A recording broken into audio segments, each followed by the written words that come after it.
नोंथांमोना गोसो होनानै बे भिडिअखौ खोनासं आरो नोंथांमोननि लाइफआव नोंथांमोना एप्लाइ खालाम, नोंथांमोना इउज खालाम।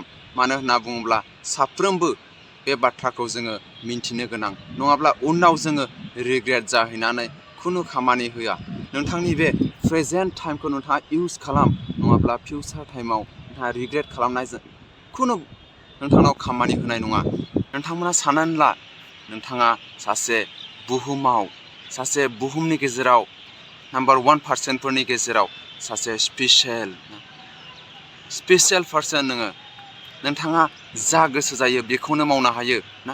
नोंथाङा बेबायदि साननानै नोंथांखौ आवगायलांनो थाखाय हायो। जोङो भिजनफोरखौ नोंथांनि जेनाखि मा होनना बुङो टारगेट, नोंथांनि गलखौ जेब्ला नोंथांनि गोसोआ देरलांगोन, नोंथाङाबो मोदोमै ना नोंथांनि बैसोयै देरलांगोन। नोंथांनि भिजनखौ, नोंथांनि गलखौ खाथिनिफ्राय खाथिसिन, क्लियारनिफ्राय क्लियारसिन जोङो खालामनानै लानो थाखाय हानांगौ। नाथाय जोङो मा जायो ना, जेब्ला जोङो देरलाङो ना, नोंथांनि बैसोआ जेब्ला देरलाङो, क्लासआ बारायो, नोंथांनि फकासआ डाइभार्ट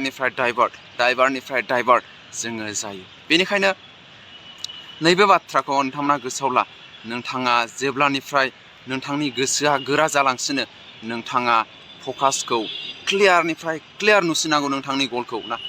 जानो हानायनि चान्सआ बारायनाय जानांगौ, नाखि खमायनाय।